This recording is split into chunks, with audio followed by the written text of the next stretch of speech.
ڕێزان لەم پانۆرامایەدا هەر بۆ گفتوگۆ و شرۆڤەی زیاتر لە سەر بەڵێنەکانی بارزانی لە ماوەی 10 ساڵی ڕابردوودا میوانداری هەرێک لە کاو مەحموود ئەندامی پەرلەمانی عێراقمان کردووە لە فراکسیۆنی گۆڕان لە ستۆدیەکانمان لە شاری سلێمانی هەروەها هۆگر چەتۆ چالاکی کۆمەڵی مەدەنی کە ڕاستەوخۆ لە هەولێرەوە لەگەڵمانە کاکاوم کاتت باش لەمێ سەرەتا بۆ دەست پێ بکەم بارزانی توانیوێتی لە ماوەی 10 ساڵی ڕابردوودا ئەو بەڵێنانی کە داوێتی و مەبەستانی کە هی بووە وەک خۆی دەڵێ بۆ وەرگرتنی پۆستی سەرۆکی هەرێمی کوردستان توانیوێتی جێبەجیان کە بیانێنێتە دی؟ زۆر سپاس سڵاو بۆ کاک هۆگر بۆ بینەرانیش لە ڕاستیدا بەرپرسیارەتی پێشەوە قسەیەک لەسەر ئەو ماوەی سەرۆکایەتی سەرۆکی هەرێمی کوردستان بکەین سەرۆکی پێشووی هەرێمی کوردستان بکەین دەبێت باسدەوە بکەین کە بەرپرسیارەتی لە ڕاستیدا تەنها ناونیشانێک نییە بخرێتە بەردەم ناوی کەسێکەوە بەڵکو لە ڕاستیدا پێویستە ئەمە بەرپرسیارەتێکی ینی ئیلتیزامێکی سیاسی یاسایی ئەخلاقی ئەو کەسەیە بەرامبەر بە خەڵک بەرامبەر بە گەلەکەی و جگەلەوە پێویستە بەر لە هەر شتێک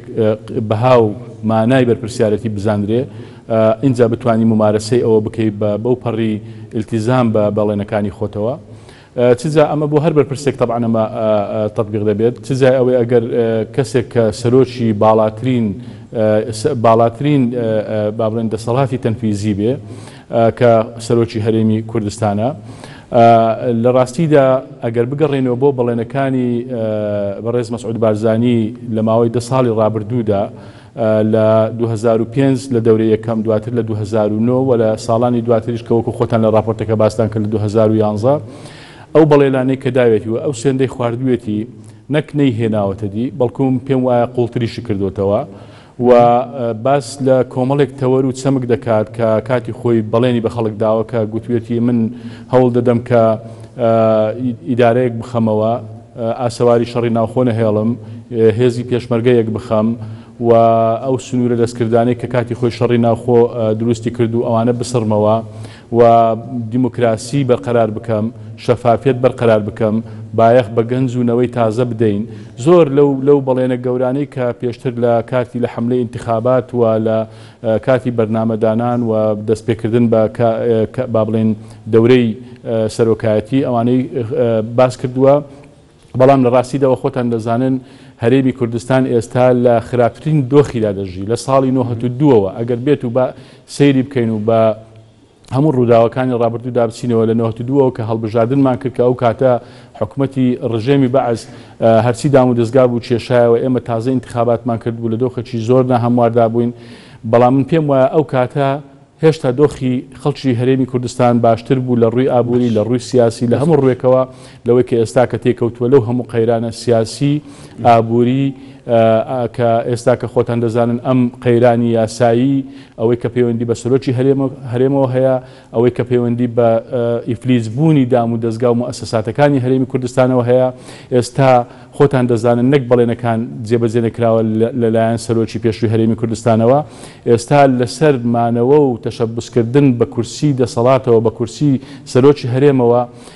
جگەلەوەی سەرۆکایەتی هەرێم ئیفلیس بووە نایاساییە لە هەمان کاتدا حکوومەتی هەرێمی کوردستان ئینقلابی بەسەردا کرا هەر تەنها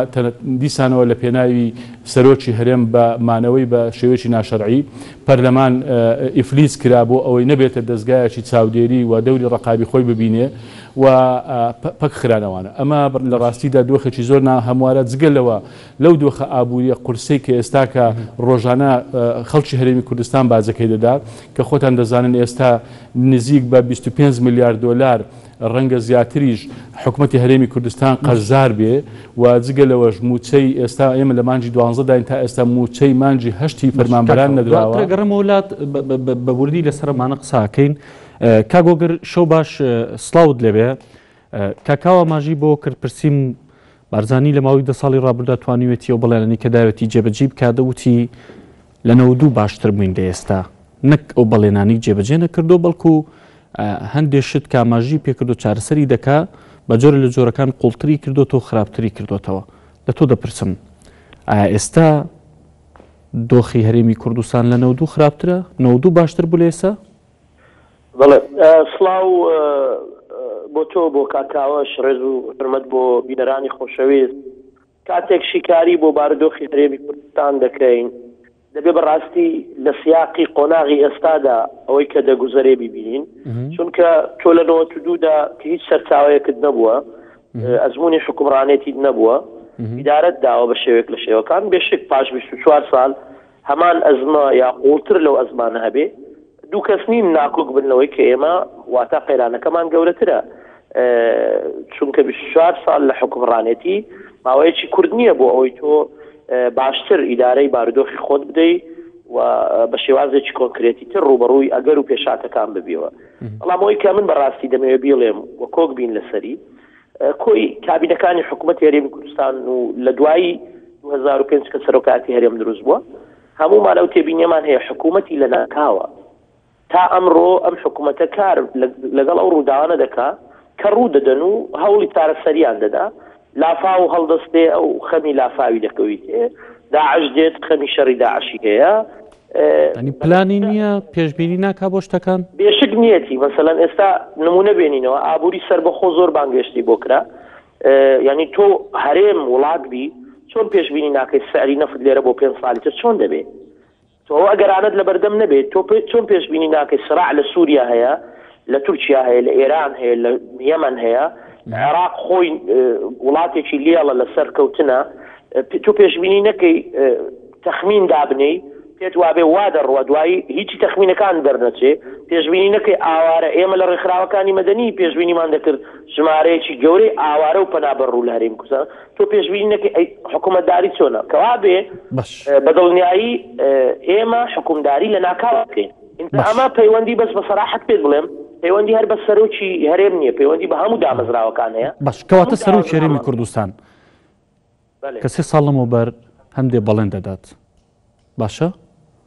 بۆ نمونە دەڵێ ئاسەواری دوو ئیدارەیی ناهێڵم دەمەوێت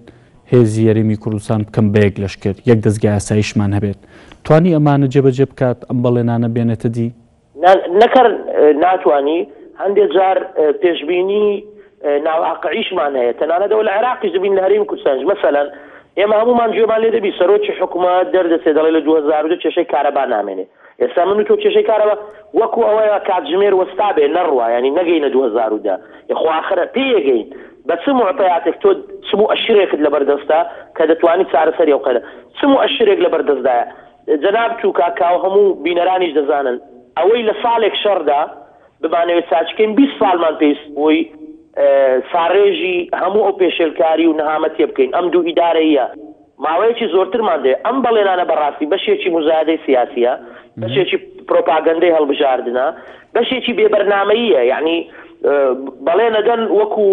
ینی خۆڵ بکەنە چاوی خەڵک دنیایەک بەڵێنەدەن بەڵام ئەمانە کاتی دێ ئاخر خۆی انتخاباتی داهاتوو دێ مەسەڵەن هەمومان دەزانین دەڵێن پارەی نەوت حیسەی قازانزی نەوت بۆ نەوەکانی ئایندە دەدرێ بە خەڵک ئێستا موچە لادرێ بۆیە بە تەسەوری من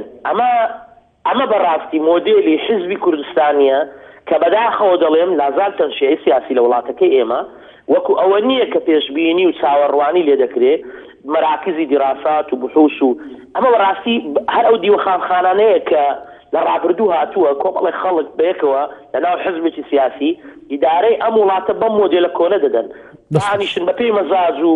بەپێی تووڕەییان و بەپێی دڵخۆشییان و بەپێی متمانەیان و بەپێی چاخواردنەوەیەک لەگەڵ یەک کێشەکان چارەسەر دەبێت من بەڕاستی لە زاری ئەندامی مەکتەبی سیاسی یەکێک لە حزبەکان بیستم کە مەسەلەن هەڤال مامجەلال چۆن هەوڵی داوە لەگەڵ کاک مەسعود هەندێک کێشەی عوقەدی هەبووە لە چاخواردنەوەیەک لە بۆنەیەکدا هەموو کێشەکان چۆتەوە دەوڵەتداری خۆ بەم شێوەیە ناکرێت کە ئێمە مەزاجمان باش بێ وەزع باش بێ کە مەزاجمان دەوڵەتداری بەڕاستی پێم وایە هێشتا ئەزموونمان کەمە ئێمە توانای بەڕێوەبردننی باشمان نیە ئەو ئیدعاانەی دەیکەین بەڵگەی ئەوەی کە ئیدعاکانمان ڕازبین ئەوە قەیرانانەیە کە تێی دەکەوین لە بچووکترین قەیراندا نازانین چۆن چارەسەریکەی و بە سەراحەتیش ئێستا قەیرانەکان وەکو کاکاوە گوتی من لەگەڵی کۆکم ئۆندە قوڵن کە بەڕاستی چوونەتە قۆناغێک ئەگەر فریای نەکەوین بە یەک ریزی نیشتیمانی بە هاودەنجی بە لێکۆڵینەوەی باش بە دیڕاستی بە گوێگرتنی باش هەموو تاکەکانی کۆمەلگا بەشداری پێ نەکەین بە سەراحەت ئەوەی لە دەستمانە لە دەستی دەدەین ئاسان نین دەگەڕێم وڵات کاکاوە ینی کاگۆگر ئاماژەی بۆ کردەڵێ ئەگەر زۆر بە وریایی و مامەڵە لەگەڵ دۆخەکە نەکەین ئەوەی کێسە دروست بووە لە هەرێمی کوردستانە هەموو تاکێکی ئەم کۆمەڵگەیە بەشدارە بێتەیە یعنی تو ئاماژت بۆ کرد بۆ خۆشت وتێ هیچ لەو بەڵێنانی کە داویانت جێبەجێیان نەکردو بەڵکو قوڵتر و خراپتر بوون کێ باجێمادا تاک بە تاکی هاوڵاتی ئەم هەرێمە کاک دیاری لە ڕاستیدا ینی ئەوەی کە لە بیدایەتەوە باسم کرد مەسەلەی بەرپرسیارەتی ینی خۆ لە وڵاتان دنیاش زۆر جار هەیە ینی با بڵێن حزبێک بەرپرسێک کۆمەڵی بەڵێن بە خەڵک دەدات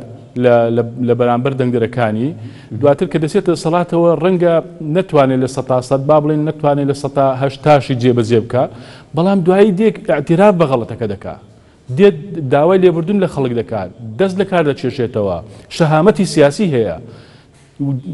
دەست بە کورسی دەسەڵاتەوە ناگرێت سەرڕای ئەوەی یاسا ڕێگەی پێنادا سەرڕای ئەوەی شکستی هێناوە سەرڕای ئەوەی هەرچی بوار دەگری لەم وڵاتی ئێمە لەم هەرێمەی ئێمە لە هەر بوارێک لە بوارەکان دەگری لە بواری ئابووری دەگری لە بواری سیاسی دەگری لە بواری دەسەڵاتەکان و جیاکردنەوەی دەسەڵاتەکان دەگری لە بواری دیموکراسی و شەفافیت دەگری لە بواری گەندەڵی و چاکسازی دەگری لە بواری کارەبا لە بواری تەندروستی لە بواری هەموو ئەو بوارانە بگرەوە من یەک بوارم دەوێ ئەوانەی کە چەندین ساڵە لە دەسەڵاتدان و دەسەڵاتیان بەدەستەوەیە با بێن پێم بڵێن بە داتا و بە ژمارە بڵێن ئێمە ئەم ئینجازەمان بۆ خەڵکی کوردستان کردووە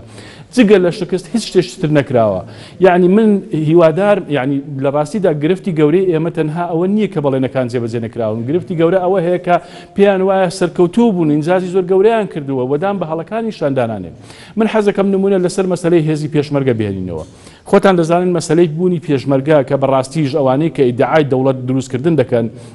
یەکێک لە بنەما ئەساسیەکانی ئەوەیە کە تۆ دەبێ هێزێکی نیشتیمانی تۆکمەت هەبێ هێزی پێشمەرگە ساحبی هەموو خەبات و تێکۆشان و قوربانیدانەیە جێگەی ڕێز و تەقدیرە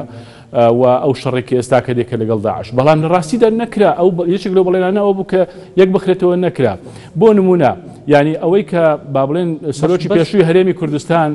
کە بەڕێز مەسعود بارزانیە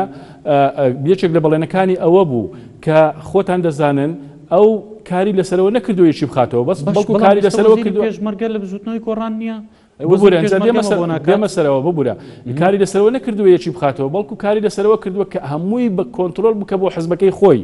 بۆ نمونە من ئەوەی کە پەیوەندی بە دەستگای ئەمنیەوە هەیە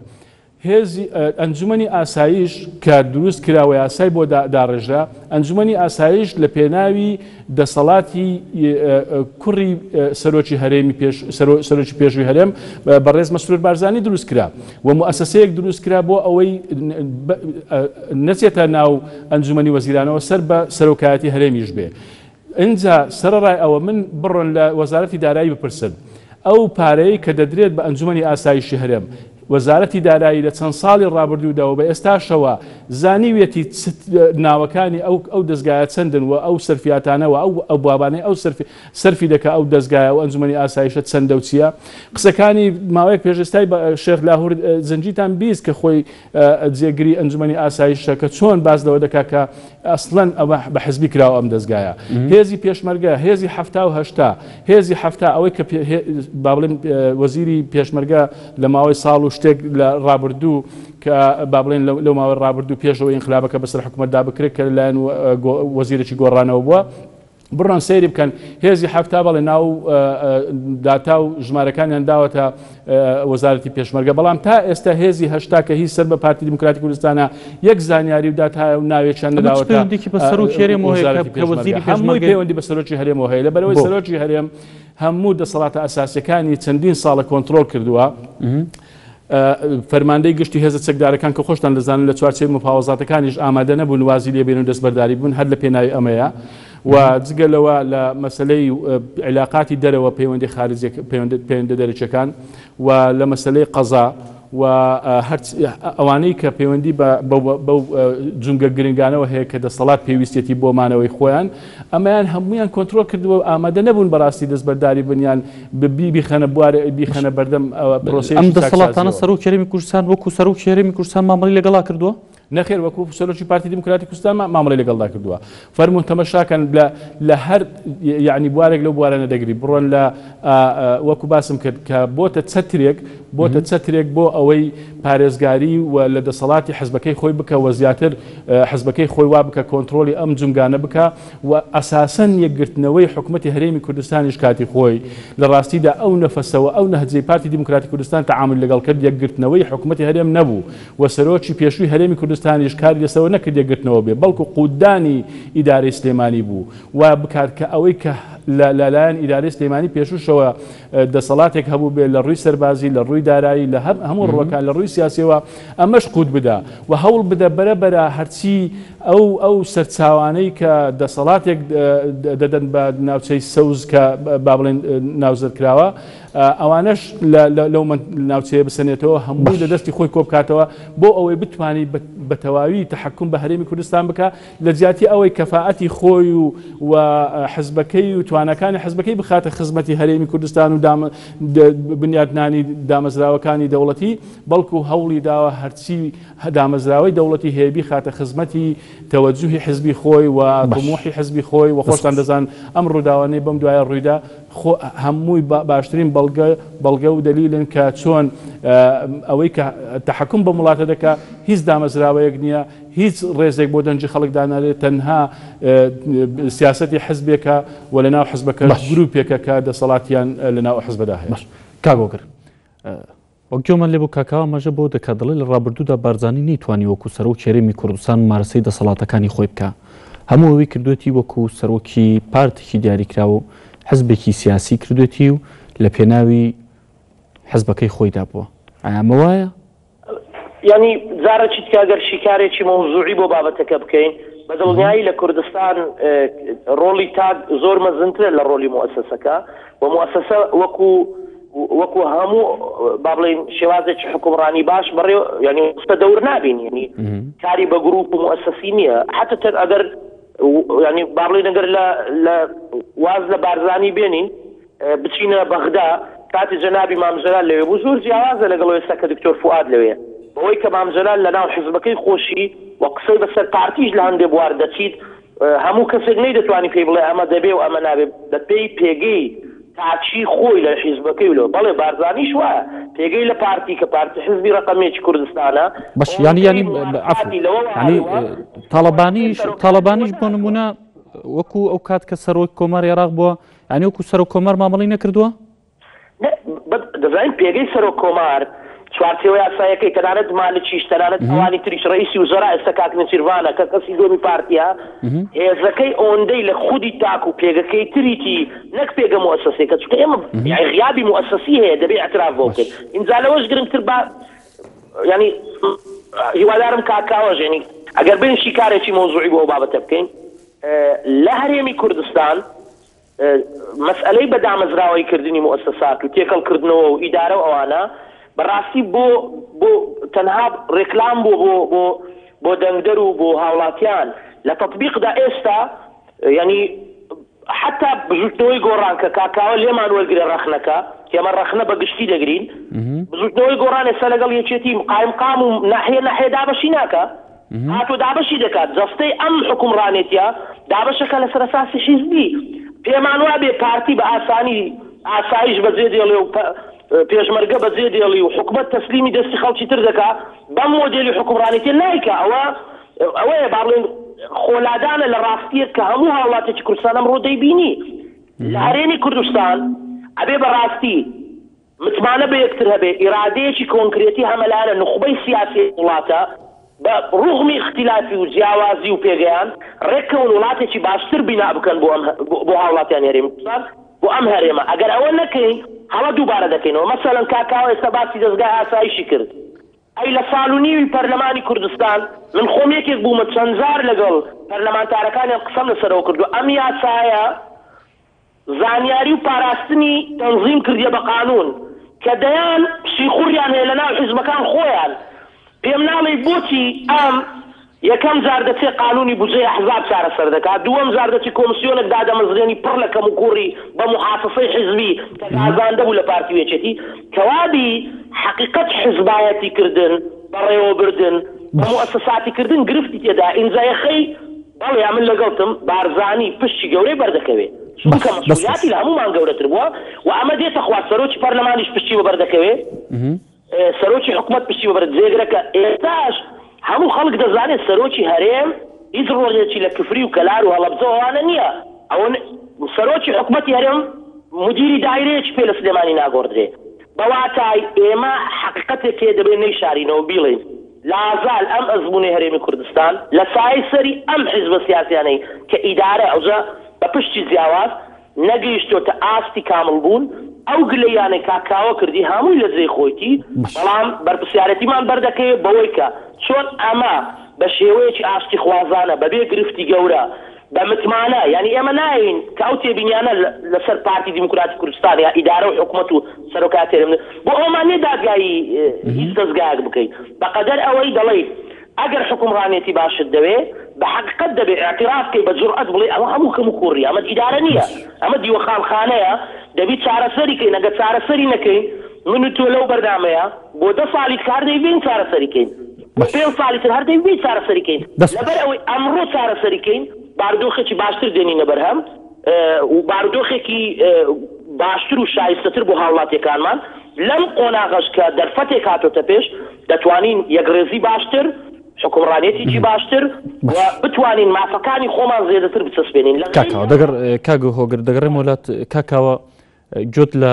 ڕەخنەکەی کاک هۆگر بوو یعنی لە بەجۆرە لە جۆرەکان ئەوەی لەم هەرێمایە گوزەری حزبایەتی کردنە و دەوڵەتداری حزبەکانیکەن بۆ نمونە بزوتنەوەی گۆڕانەڵێ ئەمانیش هەمووی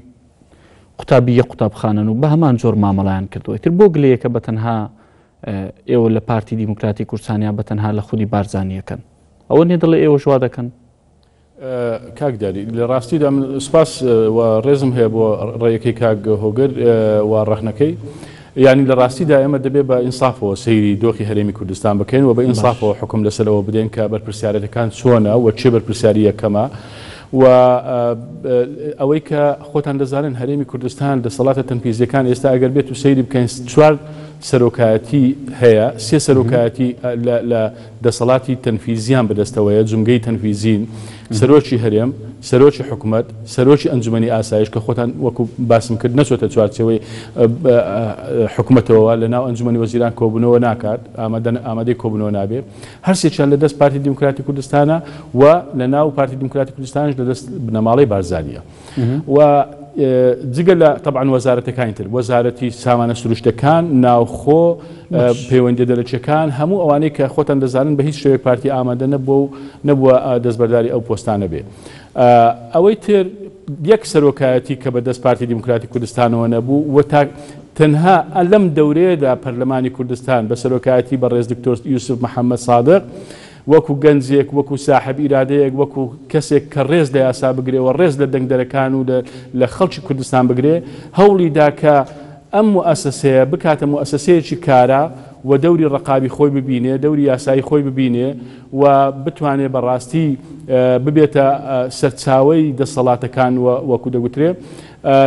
بەس تەنها ئەم سەرۆکایەتی بەدەستەوانەوە نەبوو لەبەرەوەی ویستی یاسا جێبەجێ بکە بوو بە قوربانی موسسەکە بوو بە قوربانی جێبەجێکردنی یاسا و پارتی دیموکراتی کوردستان ڕێگر بوو و دواتر بە بڕیاری حزبی وای کرد کە ئەم موسسەیە کە بەڕێز ینی لە ڕاستیدا تاکە موسسەیە کە دەتوانین بڵێن ڕاستە و خۆ نوێنەراتی خەڵک دەکات ئەم موسسەیە ئیفلیس کرا ئەمە بەڕاستی بەرپرسیارەتی گەورە لەسەر شانی پارتی دیموکراتی کوردستان و خودی سەرۆکی پێشووی هەرێمەکە دەسەڵاتی با بڵێن باڵاترین دەسەڵاتی تەنفیزیە لەم هەرێمی کوردستانەوە تەنها لە ماوەی ئەوەندە ساڵە نەبووە بزوتنەوەی گۆڕان ماوەی ساڵێک و شتێک هاتۆتە ناو حکوومەتی هەرێمی کوردستانەوە کە چەند وەزارەتێکی بەرکەوتووە لە لەو ماوەیەشدا خۆتان دەزانن نامێ ئەوە دووبارە بکەمەوە شەڕی داعش و مەسەلەی ئەو دۆخە ئابووری و ئەوەی پەیوەندی نێوان هەرێم و بەغدا ئەوانە کە بوجە بڕاوە بەڵام ئەوەی کە پێکراوە هەوڵی داوە چاکسازی بکەوە پەرلەمانیش فعلەن بە شایەتی زۆربەی خەڵک کە توانیوێتی هەنگاوی باش بنێ بەڵام بێگومان بە 24 کورسی کە پشتیوانی لەم هەنگاوانە بکە ناتوانێت ئەوەی کە دەیەوێت جێبەجێ بکە و بەرنامەیە کە دایناوە جێبەجێ بکات لەبەرەوە گرنگە ئێمە بەڕاستی و بەرپرسیارەتە بەوردی دەست نیشان بکەین و دەستە سەرۆکی هەرێم و بەتایبەتیش کە پارتی دیموکراتی کوردستان با بڵێن هێزی یەکەمە لەناو پەرلەمانی کوردستان و زۆربەی دەسەڵاتەکان بەدەستی ئەوەیە و خۆشی سەرۆکی هەرێم ماوەی 10 ساڵە نەک چەند ساڵێک ئەو پۆستی بەدەستەوە بووە با بچێم ئێمە خۆی حەقە بەڕاستی بە بەڵێنەکانی خۆی دابچێتەوە یعنی نمونەی جوانی دنیا هەیە ینی حەقە لە ڕاستیدا فرسەت هەندێک جار هەیە بۆ هەندێک شەخص هەندێک کەسایەتی سیاسی هەڵدەکەوێ زۆر گرنگە بتوانێت لەم فترەیەدا بیقۆزێتەوە ئەو دەیتوانی لە کاتی خۆی کە کۆتایی هات ماوەی دەسەڵاتەکەی ماوەی با بڵێن دەورەی دووەمی سەرۆکایەتەکەی ئەگەر وازی بهێنابایە و 2 ساڵەکەی بۆ نوێ نەکرابووە پێم وایە شتێکی گرنگ بوو و ئینزازێکی باشی بۆ خۆشی و بۆ حزبەکەشی تۆمار دەکرد سەیری لۆلا دا سیلڤا بکەن لۆلا دا سیلڤای بەرازیل لە ماوەی 8 ساڵی سەرۆکایەتیدا نزیکەی 30 میلیۆن کەسی لە برسێتی ڕزگار کرد بەڵام دوایی کە یاسا ڕێگەی نەدادا دووبارە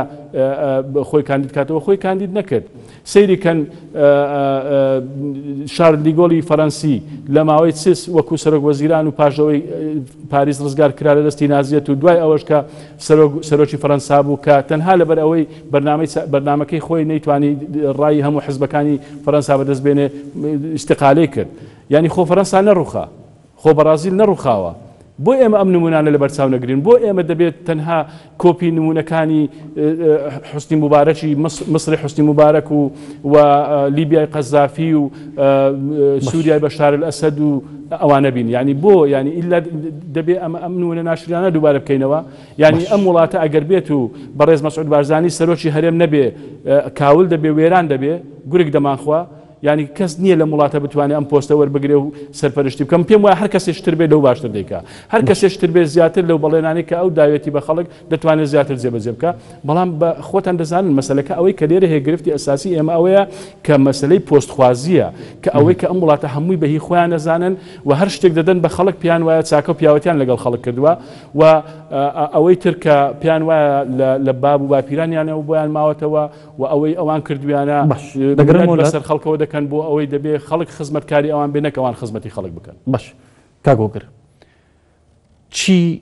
ئەم دۆخە سیاسی ئێستای هەرێمی کوردستانی دروست کرد و هەرێمی کوردستانی گیان بەم دۆخە و دەبێت چی بکرێت بۆ ڕزگاربوون لە ئێستا بە بۆچوونی من ئەوەی کە ئەم بارودۆخەی دروست کردووە ناکامڵی تەنشیئەی سیاسی سیاسەتمەدارانی هەرێمی کوردستانە هیچ گومانی تێدا نیە چونکە هەر ئەو پرسیارە یعنی با لە پێش داوە بڵێم من بەڕاستی لەگەڵ حکومی بنەماڵەیی نیم لە هەرێمی کوردستان و لەگەڵ ئەوە نیم بەڕاستی بێئاسایی بکرێت و چوار ئاسایش بتوان سەرۆکی پەرلەمانی وڵاتەکەم لە سەیتەرەیەک نێڵم بێتە ژوورەوە لەگەڵ ئەوە نیم کە پلە و پۆست و پێگا درێژە بچێشێ بە نایاسایی بەڵام یعنی حەقی خۆمانە ئەو پرسیارە بکەن ئەوەیە کە ئەحزابی سیاسی دەکەن بزوتنەوەی گۆڕان هەر بەبیر کاکاوەش دێنەوە کە بزوتنەوەیەکی ناڕەزایی دەنجی خەڵکە ئەو کۆمەڵە دەنگەی هێناوێتی بەڕاستی ئەوە ڕنگدانەوەی ناڕەزایی و ناومێدی خەڵکە بە حکومڕانێتی پارتی و یەکێتی و دوو ئیدارەیی بەڵام کاتێک کە چوو گفتوگۆ لەگەڵ پارتی لە چ بەندێکی لەگەڵ پارتی گفتوگۆی کردو گوتوێتی نابێ حکومڕانێتی لە وڵاتەکەی ئێمە لەسەر ئەساسی بنەماڵەیی بی ئەینەیە زانی سەرۆکی دەستگای ئاسایش کاک مەسوورە و سەرۆکی حکوومەتی هەرێم کابینەکە کاک نسیروان پێچ دەینێ و سەرۆکی هەرێمیش کاک مەسعودە بۆ ڕازی بوو بچێتە ناوەوە من پێم وایە بەڕاستی تحلیل و شیکاری بۆ ئەم بارودۆخە هەمویان بەرپرسیارەتی هەڵدەگرن بە ئاستی جیاواز بۆیە لێرە دەبێت ڕابوەستین بچینە بەشەکەی تری کە من بەڕاستی لام گرنگە ئەم دۆخە هەروە نابێ دەبێت بچێتە پێش پارتی پێش هەموو حزبێکی سیاسی لە کوردستان دەزانێت ئەم قەیرانێک هەیە لە حکومڕانێتی لە بەڕێوەبردنی باش و من لە ناوەندی جیاواز گوێم لێ بووە کە ئەمانیش هەوڵ دەدەن بەڵام هەریەکە بە میزان خۆی دەیپیوێ کە چۆن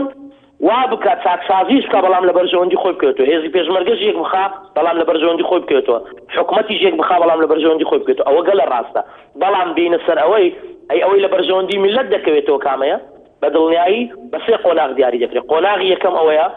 ئێستا دەبی ماڵی کوردیەک خەینەوە چونکە ئەمە هەڵەیەکی گەورەیە پێمان وابێ توانا هەیە هێزێکی سیاسی کە یەک کورسیش هەبی نەک 24 تەهمیشی کەین و فڕەی دەنەدەرێ ئەمە هەڵەیە لە سیاست دەکەین ئەگەر پێمان وابێ ئەوەمان بۆ دەکرێت بۆیە دەبێت ڕوشت تێگەیشتن عاقل مەدار و میانڕەوەکانی ناو ئەو حیزبانە بێن بەڕاستی تەکاتوف بکەن یەک بگرن بەوەی کە ئەم باردۆخە باش بکەینەوە موسسات بگەڕێنینەوە ئەوەی بۆی پێگەیشت بووین من خۆم یەکێک بووم لەو هەرێمە بڕوام نەبوو لە کوردستان قبولی معارەزە بوون بکرێ یعنی لە ڕابردوو کە هێزی معارەزە هەبوو لە پەرلەمان ئەدایی دەکرد هاتوچووی دەکرد لەو زەمانە پێم وابوو سەیتەرەکان ئەندامەکان بێنە ژوورێ بەڵام ئەمەمان تێپەڕان ئێمە بەڕاستی لە قۆناغی دیموکراسی لەوە دابووین متمانە دروستکەین ئاڵوگۆڕی ئاشتیانەی دەسەڵاتی بێتە گۆڕێ ئەمەی ئەمڕۆ حیزبە سبەی نەبێت ئینجا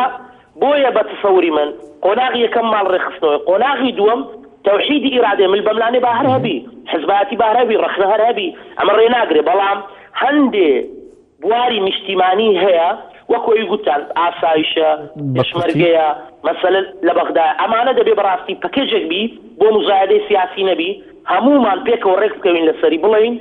أما ناكري بهيج بارك مسروري ياساتا دواي معاملي بي بكريا بكريتنا ومزايدة سياسي بيشي لسر بكري إنزا قناغي سيم دي كبراستی تنها إرادة بويق لاكردنوي من البملاني السياسي دبي دنجي دنجر بها عموما وكو دولة ديمقراطية لا بو دنجي دنجرو من البملاني السياسي تندروس ببين قاعدة توانين يقلاي بكينوا شو حكمران شوار باش كاغوغر دس خوش بامكو جيش كاكاو مكاتب زور كماو بكورتي غير كومنتي بدوي ودمي برسم ماوي كاب باسو خواسي وهي كوف دي هرمي كورسان سرداني بغاب كان بتابع لسه بروجي اساي بودجی 2016 عراق و باز لەوە دەکەن چاوەڕی بەغان و بەغا وەڵام یعنی خێرە بەغاوەندە بێباک بۆ بەرامبەر بە هەرێمی کوردستان وەڵام ناداتەوە کاتێ دیاری ناکات ینی چی وای لە هەرێمی کوردستان کردو بەو چاوە سیر کرد لایەن بەغداوە بەڵێ زۆر سپاس من حەزەکەم پێشەوەی وەڵامی پرسیارەکەی بەڕێز دەمەوە کۆمێتێکم لەسەر ئەو قسەی کاک هۆگر هەیە لە ڕاستیدا گۆڕان بزوتنەوەی گۆڕان لە 2009 دروست بووە و کە چۆتە حکوومەتەوە لە ساڵی 2014 لەگەڵ پارتی دیموکراتی کوردستان کە گفتوگوی کردووە لەسەر چەند خاڵێک ڕێککەوتون ئەو خاڵانەی کە ڕێککەوتن حەزەکەم هەموو ئەو بەڕێزانەی کە چاودێری سیاسین بەبیر خۆیان بێنەوە یەکێک لەوانە ئەوەیە کە پێویستە ئەو هاتنە ناوەوەی گۆڕان لەسەر ئەساسی چاکسازی بێەوە دەبێت بەرنامەی چاکسازی جێبەجێ بکرێت یەکێکتر لە خاڵەکانەوەیە کە پەرلەمانی کوردستان کارا بکرێت هەتا برادرانی پارتی باسییان کردبوو لە گفتوگۆکە و خودی بەڕێز مەسعود بارزانی لە کاتی گفتوگۆکان باسییان کرد گوتیان ئێمەش لەگەڵ ئەوەین و داوا لە کورتلەکەی خۆشمان دەکەین ئەگەرچی ئێمە حکوومەتمان پێکەیناوە دەبێت چاودێریشی چاوتیش بن بەسەر حکوومەتەوە و بەڵام نەتیجەکەی خۆتان بینین ینی تەواو 100% پێچەوانەی ئەوە بوو. جگە لەوەش لە مەسلەی ئەوەی کە بنەماڵەی بارزانی کە دەسەڵاتە ئەساسیەکانی بەدەستەوەی ئەمە کێشەیەک نیە هی ئەم چەند ساڵی ڕابردوو بێەوەی گۆڕان بتوانێت ئەمە بگۆڕێ بەڵێ هەوڵ بدەدەین و ئێمە دەمانەوە ڕێگریلەوە بکەین بەڵام پێم وانە بە تەنها بە ئێمە بکرێ ئەمە لە شەستەکانەوە لە ناوخودی پارتی دیموکراتی کوردستان ئەو ملانەیە هەبووە تا بەم دوایەوەی چێتی نیشتیمانی کوردستان 4 ساڵ شەڕی لەگەڵ پارتی دیموکراتی کوردستان کردووە هەر نەگۆڕا ئەو وەزع هەروەکو خۆی مایەوە ئێمە پێمان وانە بێ کە دەتوانین لە ساڵ 2 ساڵێکداوە دەگۆڕین بەڵام بێگومان دەبێت کاری بکەین و ئەمە خەتەرێکی گەورەیە لەسەر مەسلەی پەیوەندی نێوان هەرێم و بەغدا بێگومان قەتیعەیەکی و متارەکەیەک هەیە لە بینی هەردوولادا و حکوومەتی هەرێمی کوردستان کە ڕاستیدا لەمەوە پێشمانجی شەش کە باسی لەوە دەکرد مفاوەزار لەگەڵ بەغدا دەکەین بە کارتێکی زیاترەوە دەچوو قسەیوە چەند جارێک وەفدیشان چوون بۆ بەغدا کە باسییان لەوە دەکرد ئەگەر بێت و بەغدا شایستەدارەیەکان وەکو پێویست دەنێرێ ئەمە نەوت سەربەخۆ دەفرۆشین بەڵام ئێستا نەوت لە مانجی شەشەوە نەوت سەربەخۆ دەفرۆشرێ و کێشەی هەرێمی کوردستان کێشەی موچەی خەڵکی هەرێمی کوردستان کێشەی دارایی هەرێمی کوردستان زۆر قوڵتر بۆتەوە بە خۆتان دەزانن ڕۆژ بە ڕۆژ ئێستا ئەم بارگرانیە داراییە ئاخر شت ئەوە بوو کە 2 میلیارد دلاری کە دانەغاز کردوێت هێماڵ بەسەر حکوومەتی هەرێمی کوردستان لە ئەنجامی سیاسەتی هەڵەی و شکست خواردووی نەوتە لە هەرێمی کوردستان بۆیە ئێستا لە ڕاستیدا لە بەغدا بە چاوێکی ترەوە سەیری حکوومەتی هەرێمی کوردستان دەکرێت حکوومەتی هەرێمی کوردستان لە پێشمانجی شەش ئێستا لاوااستر بووە و بەتاکید بەڵام ئەوەی کە ئەگەر بمانەوێت چارەسەری و کێشانە بکەین من بۆ خۆم پێم وایە لەبەرەوەی حکوومەتی هەرێمی کوردستان فەشەری هێنا لەسەر بەخۆفرۆشتنەوەت پێم وایە گەڕانەوە بۆ بەغدا و ڕێکەوتن لەگەڵ بەغدا زۆر باشترە بۆ خەڵکی هەرێمی کوردستان. زۆر سپاس بۆ کاو مەحموود ئەندامی پەرلەمانی عێراق لە فراکسیۆنی گۆڕان سپاس بۆ گرچەتۆ چالاکی کۆمەڵی مەدەنی سپاس بۆی لەم پانۆرامایە لەگەڵمان